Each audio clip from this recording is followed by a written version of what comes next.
Hello बच्चों, स्वागत है आपका विस्फोट लर्निंग एकेडमी के इस नए वीडियो में। बच्चों, आज के इस वीडियो में हम आपकी कक्षा 11वीं भौतिकी के अध्याय 3 के आज एक टॉपिक की शुरुआत करने वाले हैं, जो है स्थिति समय ग्राफ। आज के इस वीडियो में स्पेशली हम ग्राफ के बारे में पढ़ने वाले हैं। देखिए, इसके पहले अभी तक हमने जो भी पढ़ा वह आपका टोटली कक्षा 9th का टॉपिक था। तो आज के इस वीडियो में जो आज हम पढ़ेंगे वह एकदम पूरी तरह आपके लिए नई चीज होगी। एकदम वीडियो सीक्वेंस से सहज, सरल और आसान भाषा में विद कंसेप्ट आपको सारे टॉपिक्स बताए जाएंगे। तो आइए बिना देर के वीडियो को शुरू करते हैं। देखिए, जब कभी भी ग्राफ की बात आती है तो सबसे पहले हम ये समझते हैं कि ग्राफ आखिर है क्या, ग्राफ किसे कहते हैं। तो जैसे अगर एक एग्जांपल को मैं ले लूं कि अगर आपसे कोई आपका घर पूछता है और आप उससे बताते हैं कि भैया यहां से आप 2 किलोमीटर जाइए और बाएं मुड़ जाइएगा, फिर वहां से 1 किलोमीटर जाके फिर दाएं मुड़ जाइएगा, फिर वहां से 3 किलोमीटर जाके फिर से बाएं मुड़ जाइएगा और फिर दाएं मुड़ जाइएगा, फिर इतना जाके यहां मुड़ जाइएगा, वहां मुड़ जाइएगा, ये मुड़ जाइएगा, वो मुड़ जाइएगा। अगर आप इस तरह से बताते हैं तो वह व्यक्ति क्या होगा कि थोड़ा सा 1-2 स्टेप तो उसको याद रहेगा, फिर बाकी आगे चल करके क्या होगा, भूल जाएगा। लेकिन अगर उसी व्यक्ति को आप बताते हैं कि एक पन्ने पे एक चित्र बना के देते हैं कि सबसे पहले 1 किलोमीटर यहां जाइएगा, फिर इधर रास्ता होगा, यहां से 2 किलोमीटर इधर घूमिएगा, फिर यहां जाइएगा, 3 किलोमीटर यहां जाइएगा, फिर यहां पे जाइएगा, 2 किलोमीटर यहां जाइएगा, 1 किलोमीटर फिर से यहां आ जाइएगा, तो यहीं पे आपका क्या मिल जाएगा, यहीं पे आपका मिल जाएगा घर। तो अगर इस तरह से आप चित्र बना के उसको देते हैं तो वह कागज को लेगा और देखते हुए कागज के सहारे आपके घर तक वह आसानी से पहुंच जाएगा। तो किसी भी आंकड़े को क्रमबद्ध करके एक चित्र के रूप में व्यवस्थित करना, किसी भी आंकड़े को क्रमबद्ध रूप से एक चित्र में व्यवस्थित करना क्या कहलाता है, ग्राफ कहलाता है। तो किसी भी आंकड़े को, किसी भी जटिल से जटिल आंकड़े को एक चित्र के रूप में प्रदर्शित करना ही क्या कहलाता है, ग्राफ कहलाता है। हमें समझने के लिए किसी भी जटिल आंकड़े को एक सरल चित्र के रूप में दर्शाना ही क्या कहलाता है, ग्राफ कहलाता है। तो अब हम जो पढ़ेंगे इसमें वह है स्थिति समय ग्राफ। नाम से ही जैसा कि स्पष्ट है, स्थिति और समय के मध्य ग्राफ होगा। स्थिति और समय के मध्य क्या होगा, ग्राफ होगा। सबसे पहला चीज कि अगर हम किसी भी ग्राफ की बात करते हैं तो वो हम एक्स अक्ष और वाई अक्ष काम में लेते हैं, जो कि हमारा ये होता है एक्स अक्ष, यह क्या होता है एक्स अक्ष, और ये क्या होता है आपका वाई अक्ष। अब देखिए, स्थिति समय ग्राफ है तो एक्स अक्ष पे हमेशा किसको दर्शाया जाता है, टाइम को दर्शाया जाता है, समय को दर्शाया जाता है। किसको दर्शाया जाता है, समय को दर्शाया जाता है। और जो वाई अक्ष है इस पर हम दर्शाएंगे स्थिति, यानी कि इसको हम विस्थापन भी कह सकते हैं, विस्थापन। तो स्थिति को हम एक्स से प्रदर्शित करते हैं और टाइम को टी से प्रदर्शित करते हैं, ये तो हम जानते ही हैं। तो हमारा जो ग्राफ बनने वाला है वह टाइम और विस्थापन के मध्य ग्राफ बनने वाला है, टाइम और विस्थापन के मध्य। तो आइए देखते हैं कि ग्राफ यह कैसे बनता है और यह ग्राफ क्या प्रदर्शित करता है। तो मैं आपको अभी सीधा सा लैंग्वेज में बता दूं कि जो आपका समय और विस्थापन के मध्य ग्राफ है, समय और विस्थापन के मध्य या स्थिति समय ग्राफ, इसको एक्सटी ग्राफ भी कहते हैं, यह आपको प्रदर्शित करता है वेग को। यह किसको प्रदर्शित करता है, वेग को प्रदर्शित करता है। और इस ग्राफ में समय के साथ जो ग्राफ बनता है, समय के साथ का जो थीटा होता है वह पूरी टोटली निर्भर करता है किस पर, वेग पर। यानी कि थीटा में जिस हिसाब से परिवर्तन होगा उस हिसाब से आपका क्या बदलेगा, वेग बदलेगा। तो अगर मैं इसका पहला कंडीशन ले लूं और बोल दूं कि ग्राफ कुछ इस प्रकार से है, तो यहां पे देखिए क्या है कि समय जब 0 था, यहां पे तो बिंदु O पर समय भी 0 है और विस्थापन भी 0 है। यहाँ पे 0 निर्देशांक होते हैं, यानी कि इस पर यहाँ पे आकर के दोनों, इस एक्स अक्ष के भी निर्देशांक और वाई अक्ष के भी निर्देशांक दोनों 0 हो जाते हैं। तो इस बिंदु की बात करें तो यहाँ पे देखिए समय कितना था, 0 था, और विस्थापन भी कितना है, 0 है। लेकिन समय अगर यहाँ पे आया, मान लेते हैं कि 1 सेकेंड हुआ और 1 सेकेंड पर भी हम देख रहे हैं कि यहाँ पे विस्थापन कितना है, उतना ही है जितना पहले था। अब यहाँ पे समय बराबर 2 सेकेंड पर चले तो भी विस्थापन विस्थापन हम देख रहे हैं कितना है, उतना ही है। यानी कि वस्तु की स्थिति नहीं बदल रही है, यहाँ पे वस्तु की स्थिति नहीं बदल रही है। और हमने ये पढ़ा था कि जैसे अगर मैं यहाँ पे खड़ा हूं, 1 सेकेंड में भी अगर यही खड़ा हूं, 5 सेकेंड में भी यही खड़ा हूं, 10 सेकेंड बाद भी अगर यही खड़ा हूं, यानी कहने का मतलब कि समय के साथ मेरी स्थिति बदल नहीं रही है, यानी कि मैं क्या हूं, विरामावस्था में हूं। तो यह ग्राफ किसका है, विरामावस्था का है। यह ग्राफ किसका है, विरामावस्था का है। तो यानी कि यहां पे क्या हो रहा है, थीटा। अब थीटा पे बात करते हैं। हमने कहा था कि थीटा क्या है, समय और इस ग्राफ के मध्य का कोण। तो समय के ग्राफ के साथ इसका कोण क्या है, थीटा है। अब देखते हैं कि समय का जो ग्राफ है वह इस प्रकार से है, थीटा का भी, ये जो इस विस्थापन समय का भी जो ग्राफ है वह इस प्रकार से है। यानी कि यहां से देख रहे हैं कि यह ग्राफ समय के साथ कितने का कोण बना रहा है। देखिए समय की भी दिशा इधर ही है और जो आपका विस्थापन है उसकी भी दिशा इधर है। तो इसी के मध्य कितने का कोण बन रहा है, थीटा का मान यहाँ पे कितना है, 0 है। अगर थीटा का मान 0 है, हमने बताया था आपको कि थीटा में जिस हिसाब से परिवर्तन होगा उसी हिसाब से वेग बदलेगा। तो अगर थीटा बराबर 0 है तो भी बराबर भी क्या होगा, 0 होगा। थीटा अगर 0 है तो भी का मान भी क्या होगा, आपका 0 होगा। अगर और जहां पर वेग आपका 0 है वहां त्वरण क्या होगा, त्वरण भी क्या होगा, 0 होगा। अगर इस ग्राफ के दूसरे कंडीशन की बात करें तो दूसरे कंडीशन, इस ग्राफ के अगर दूसरे कंडीशन की बात करें तो यहां आपका है समय है, यहां आपका समय है और यहां क्या है, स्थिति है या विस्थापन है। तो यहां आपकी क्या है, स्थिति है यानी x है और यहां क्या है, आपका t है। अब देखिए अगर आपका दूसरा ग्राफ कुछ इस प्रकार से है, दूसरा ग्राफ कुछ इस प्रकार से जाता है, तो यहां पे अगर हम देखें तो यहां पे जो कोण इसका बन रहा है वह कितना है, थीटा है। और थीटा पर ही कौन निर्भर करता है, वेग। ये चीज हमें अच्छे से याद रखना है कि अगर कभी भी समय और विस्थापन की बात की जाए, स्थिति समय ग्राफ की जब कभी भी बात की जाएगी तो वहां पे थीटा किस पर निर्भर करेगा, वेग पर। यानी थीटा में जिस हिसाब से परिवर्तन होगा उसी हिसाब से आपका वेग बदलेगा। अब यहां पे देखिए, यहां पे थीटा मान लेते हैं कि ये जो ग्राफ है यह समय अक्ष के साथ कितने का कोण बना रहा है, थीटा का। अगर मान लेते हैं कि समय t बराबर 1 पर, समय 1 पर अगर इसका ग्राफ पे भाई देखिए यहां पे अगर थीटा है, चूंकि यह रेखा इस रेखा के समांतर है तो इसलिए यह भी कोण कितना होगा, थीटा होगा। अगर समय t बराबर 2 पर अगर देखें, यानी यहां पे देखें तो देखिए ये सारी रेखाएं एक दूसरे के क्या है, समांतर हैं। और कभी भी समांतर रेखाओं के मध्य का जो कोण बनता है वह समान बनता है। तो यहां भी थीटा बन रहा है, समय 0 पर भी कितना बन रहा है, यहां पे 0 है तो समय 0 पर भी थीटा बना, समय 1 पर भी आपका थीटा बना, समय 2 पर भी आपका क्या बना, थीटा बना। यानी कि इस ग्राफ में जो थीटा है वह क्या है, नियत है। थीटा आपका क्या है, नियत है। अब अगर थीटा में जिस हिसाब से परिवर्तन होगा उस हिसाब से आपका क्या बदलेगा, वेग बदलेगा। तो अगर इस ग्राफ में थीटा नियत है तो आपका वेग क्या होगा, वेग भी क्या होगा, नियत होगा। अगर वेग नियत है आपका, अगर वेग नहीं बदल रहा है तो यानी वेग में परिवर्तन भी 0 है।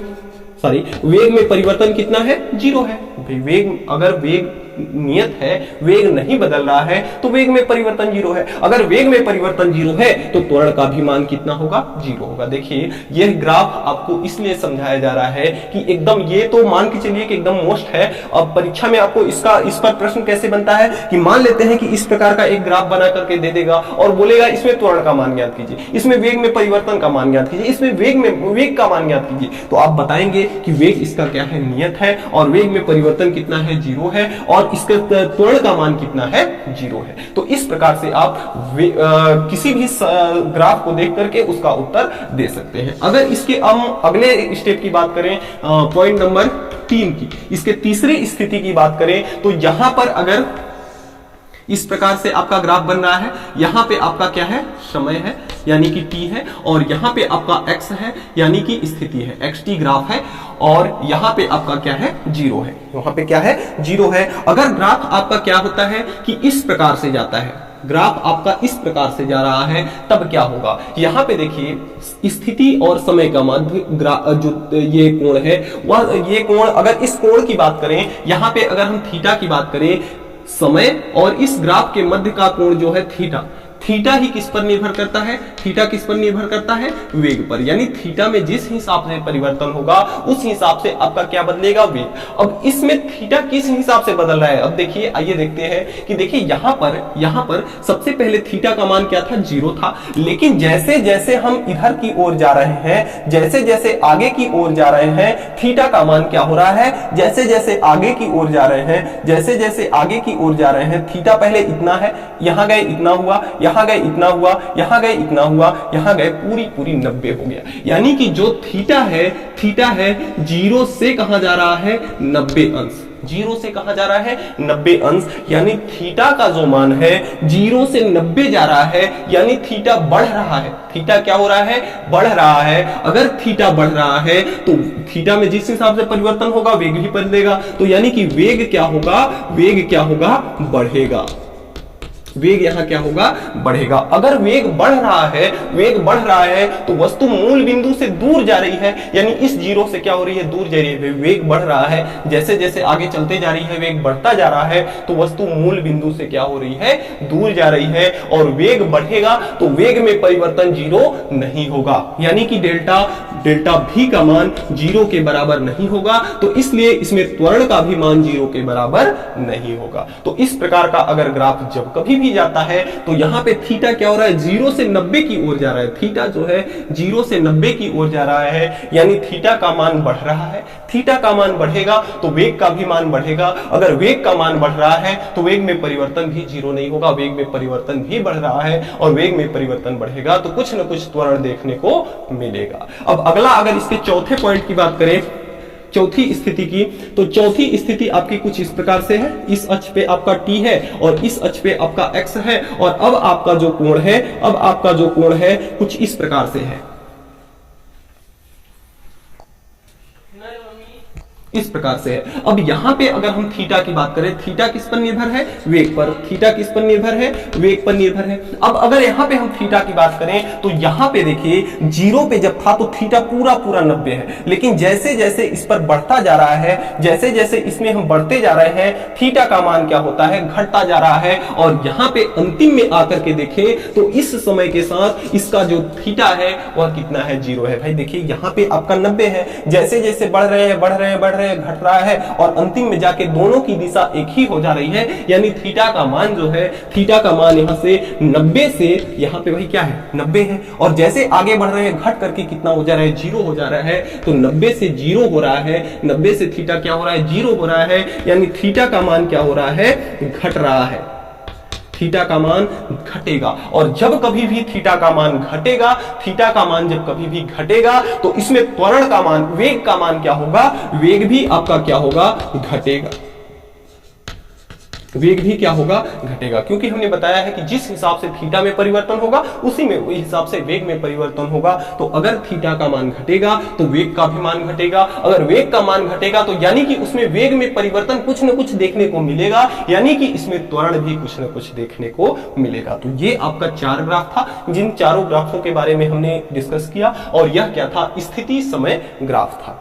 ठीक है, तो आप इसका स्क्रीनशॉट लीजिए, फिर हम आगे समझते हैं वेग समय ग्राफ को। अब हमारा अगला जो है वेग समय ग्राफ। अब आइए समझते हैं बारी बारी से वेग समय ग्राफ क्या होता है। देखिए जैसे हम स्थिति समय ग्राफ में 2 अक्ष काम में लेते थे, एक आपका x अक्ष और दूसरा आपका क्या, कौन सा अक्ष होता था, y अक्ष। x अक्ष पे तो हम हमेशा क्या लेते हैं, समय को लेते हैं, t को लेते हैं। तो x अक्ष पे क्या लिए हैं, हम t लिए हैं। और जो वेग समय ग्राफ है इसमें y अक्ष, जैसे स्थिति समय ग्राफ में y अक्ष पर हम स्थिति को लेते थे, अब इसमें हम वेग समय ग्राफ में यहाँ पे हम क्या लेते हैं, वेग को लेते हैं। तो यहाँ हमारा समय है x अक्ष पर और ये क्या है, वेग है, जो कि किससे प्रदर्शित करते हैं, भी से। तो इसे VT ग्राफ भी कहा जाता है। अब देखिए अगर यह ग्राफ आपका, ये पहला कंडीशन है, पहले कंडीशन में अगर ग्राफ इस प्रकार से जाता है तो इसका मतलब क्या है कि जैसे देखिए यहां पर वेग भी 0 है, वेग भी 0 है और समय भी 0 है। तो वेग 0 और समय 0 पर यहां पे वेग कितना था, मान लेते हैं कि यहां पे था वेग, तो वेग नियत है।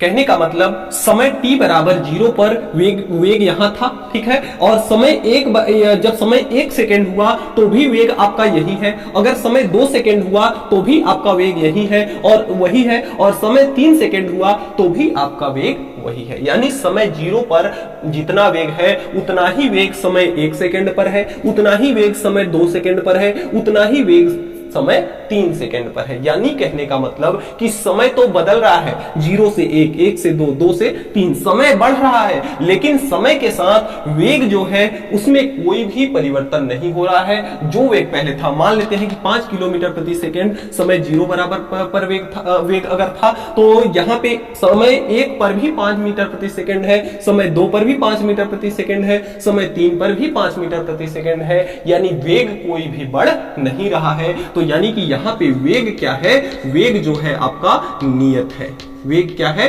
नियत है। अब यहां पे अगर हम थीटा की बात करें और यहां पे अगर हम थीटा की बात करें तो थीटा जो है इस जो वक्र रहता है, वक्र और समय के ग्राफ के मध्य का कोण होता है। तो इसका भी वक्र इस प्रकार से है और समय भी इस प्रकार से है, तो इसके और इसके मध्य का जो कोण है थीटा बराबर कितना है, 0 है। और जैसे स्थिति समय ग्राफ में जो थीटा होता था किसको प्रदर्शित करता था, वेग को प्रदर्शित करता था, लेकिन यहां जो थीटा है वह किसको प्रदर्शित करता है, त्वरण को प्रदर्शित करता है। किसको प्रदर्शित करता है थीटा, यहां पर त्वरण। यानी थीटा में वेग समय ग्राफ में जिस हिसाब से थीटा बदलेगा उस हिसाब से आपका क्या होगा, त्वरण बदलेगा। अब यहां पे देखिए थीटा का मान कितना है, 0 है। अगर थीटा का मान 0 है, थीटा किस पर निर्भर करता है, त्वरण पर, तो यहां पे त्वरण ए का मान भी क्या होगा, 0 होगा। कैसे, क्योंकि यहां वेग नियत है, यानी वेग में परिवर्तन नहीं हो रहा है, और जहां कहीं भी वेग में परिवर्तन नहीं होता है, वेग में परिवर्तन अगर 0 है तो उसका त्वरण का मान क्या होगा, 0 होगा। यानी कि जैसे अगर उस ग्राफ की तुलना करें, स्थिति समय ग्राफ की तुलना करें, तो इस प्रकार का जो ग्राफ था उसमें क्या था, वह विरामावस्था का ग्राफ था। लेकिन यहाँ विरामावस्था नहीं है, यहाँ वस्तु गति कर रही है, रुकी हुई नहीं है। वहां जो इस प्रकार का ग्राफ था स्थिति समय ग्राफ में, उसमें क्या था कि वस्तु रुकी हुई थी, यानी कि विरामावस्था का ग्राफ था। लेकिन यहाँ पे समय 0 बराबर भी चल रही है वस्तु, 1 सेकेंड पर भी चल रही है, 2 सेकेंड पर भी चल रही है, 3 सेकेंड पे चल रही है। अंतर बस इतना ही है कि इस ग्राफ में वस्तु का वेग नियत है, वस्तु का वेग क्या है, नियत है। और इस समय ग्राफ के मध्य इस ग्राफ और समय के मध्य का कोण जो है थीटा कितना है, 0 है। अगर थीटा 0 है तो यहां पे त्वरण भी क्या होगा, 0 होगा। अगर दूसरे कंडीशन की बात करें, यहां पे आपका समय t है और ये y अक्ष पे आपका वेग क्या है, v है। अगर ग्राफ आपका इस प्रकार से जा रहा है, यानी कि समय t 0 पर कितना था, कोण आपका थीटा था, समय 1 पर भी यह कोण कितना है, थीटा है, और समय 2 पर भी यह कोण कितना है, थीटा है। भाई ये कोण, ये तीनों रेखाएं एक दूसरे के समांतर है, और समांतर रेखाओं के मध्य का कोण हमेशा क्या होता है, बराबर होता है। तो यहाँ पे भी थीटा, यहाँ पे भी थीटा, यहाँ पे भी थीटा, यानी जो थीटा है वह क्या है, नियत है। थीटा अगर नियत है तो त्वरण क्या होगा, ए का मान क्या होगा, नियत होगा। ए का मान क्या होगा, नियत होगा। त्वरण ए का मान क्या होगा, नियत होगा, क्योंकि थीटा में जिस हिसाब से परिवर्तन होगा उसी हिसाब से आपका त्वरण में भी परिवर्तन होगा।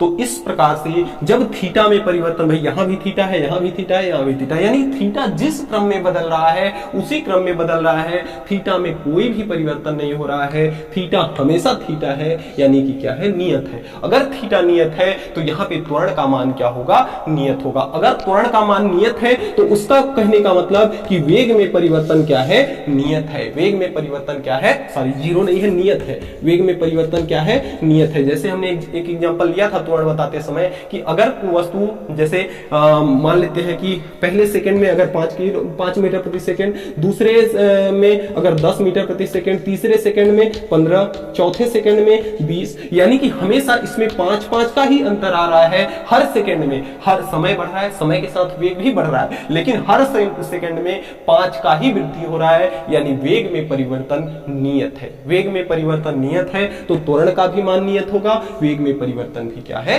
नियत होगा। अब अगर अगले क्रम की बात करें हम तीसरे ग्राफ की, तो इस प्रकार से तीसरा ग्राफ बनेगा। यहाँ पे आपका t है और ये आपका क्या है, v है। अगर ग्राफ कुछ इस प्रकार से बनता है, तो यहाँ पे देखिए थीटा में परिवर्तन किस प्रकार से हो रहा है। थीटा में जो परिवर्तन हो रहा है, अगर इसके ग्राफ की बात करें तो यहाँ पे थीटा 0 है, लेकिन जैसे जैसे बढ़ रहे हैं, यहाँ से जैसे जैसे आ रहे हैं, थीटा का मान बढ़ रहा है। 0 0 0 से क्या हो जा रहा है, 90 हो जा रहा है।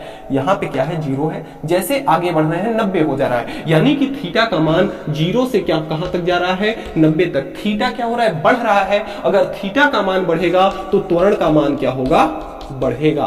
त्वरण का मान क्या होगा, बढ़ेगा। अगर त्वरण का मान बढ़ेगा तो वह वस्तु जो है मूल बिंदु से कहां जाएगी, दूर जाएगी। त्वरण का मान, और ये जो आपका ये है वह एक समान त्वरित गति है, लेकिन यहां पर एक समान त्वरित गति नहीं होगी। हमने जो आपको त्वरण में बताया था कि जब कभी भी वेग में परिवर्तन नियत होता है, 5 का यहां भी वृद्धि, 5 का यहां भी, 5 का यहां भी, तो वेग में परिवर्तन अगर नियत है तो वह एक समान त्वरित गति कहलाती है। लेकिन यहां त्वरण हमेशा क्या हो रहा है, बढ़ता जा रहा है, यानी वस्तु मूल बिंदु से दूर जाती जा रही है। यानी जो यह गति है, यह एक समान त्वरित गति नहीं है। अगर हम चौथे ग्राफ की बात करें तो यहाँ पे आपका क्या है, t है, और ये आपका क्या है, v है। अगर ग्राफ कुछ इस प्रकार से जा रहा है,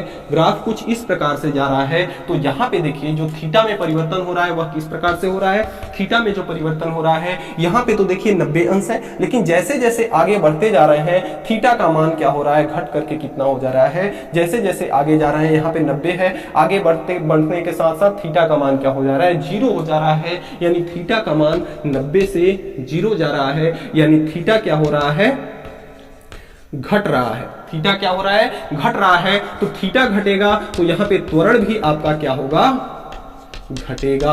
अगर त्वरण घटेगा तो वस्तु क्या होगी, मूल बिंदु के पास आएगी, यानी 0 के कहां आएगी, पास आएगी। भाई वस्तु का तो वेग घट रहा है, यानी कि वस्तु का अगर त्वरण घट रहा है तो यानी कि वस्तु क्या हो रही है, रुक रही है। तो यहाँ पे थीटा का मान 90 से 0 आ रहा है, तो वस्तु क्या हो रही है, घट रही है। और यह भी क्या है, एक समान त्वरित गति नहीं है, यह असमान त्वरित गति है। यह भी असमान त्वरित गति है और यह क्या है, एक समान त्वरित गति है। तो इस प्रकार से हम वेग समय ग्राफ को समझ सकते हैं। अब देखिए आइए हम समझाते हैं। जैसे मैंने कब से रट रहा था कि जो थीटा है, यहाँ पे जो वेग समय ग्राफ का जो थीटा है वह कैसे प्रदर्शित कर रहा है, त्वरण को।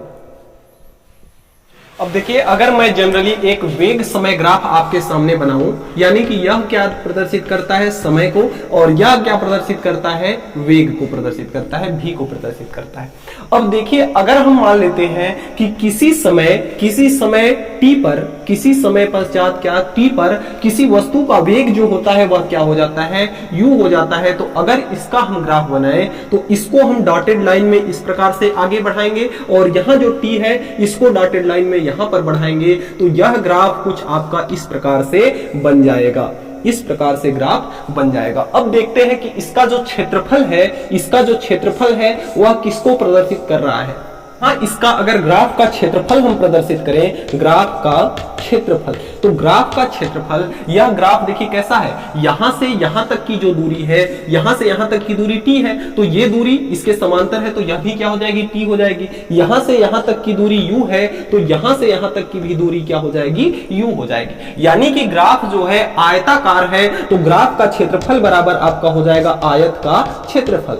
ग्राफ का क्षेत्रफल बराबर क्या हो जाएगा, आयत का क्षेत्रफल। तो अगर यहां से आयत का क्षेत्रफल देखें तो लंबाई इंटू में क्या होता है, चौड़ाई, बराबर लंबाई का मान कितना है, इसमें t है, तो लंबाई का मान कितना है, t है, चौड़ाई कितना है, u है, तो t इंटू कितना हो जाएगा, u। अब u क्या है, u है आपका वेग, u क्या है, आपका चाल है। तो चाल बराबर क्या होता है, चाल बराबर आपका क्या होता है, दूरी बटा समय। चाल बराबर दूरी बटे क्या होता है, समय। दूरी को हम प्रदर्शित करते हैं s से, समय को प्रदर्शित करते हैं t से। तो u बराबर चाल, u बराबर हम s बाई t लिख सकते हैं कि नहीं, बिल्कुल लिख सकते हैं। तो यहां से t इंटू u के जगह पे क्या लिख सकते हैं, s बटे टी, तो टी से टी कट जाएगा, आपका क्या मान आ रहा है, एस आ रहा है। यानी कि किसी भी वेग समय ग्राफ में, किसी भी वेग समय ग्राफ अगर बनाए, अगर वेग समय ग्राफ हम बनाए तो उसका जो क्षेत्रफल होगा, उसका जो क्षेत्रफल होगा वह चली गई दूरी को प्रदर्शित करेगा।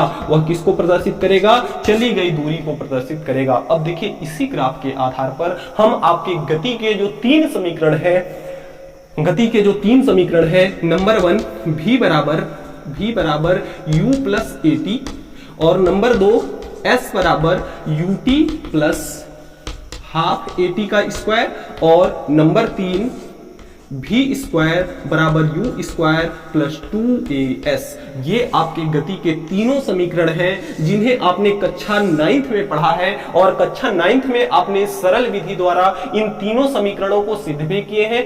आज अब इसमें आप कक्षा 11वीं में इन तीनों समीकरणों को ग्राफीय विधि से सिद्ध करेंगे, जो कि एकदम मोस्ट इंपॉर्टेंट है। इसके आने वाले वीडियो में आपको इन तीनों समीकरणों को ग्राफीय विधि से निगमन करके बताया जाएगा। तो प्यारे बच्चों, आज के वीडियो में इतना ही। हमें उम्मीद है कि आज हमने जो भी पढ़ा आपको अच्छे समझ में आया होगा। फिर भी किसी भी प्रकार का कोई डाउट है तो आप नीचे कमेंट बॉक्स में कमेंट करके हमें जरूर बताएंगे, आपकी प्रॉब्लम को सॉल्व किया जाएगा। तो मिलते हैं नेक्स्ट वीडियो में नेक्स्ट टॉपिक के साथ नेक्स्ट डे। तब तक के लिए गुड बाय।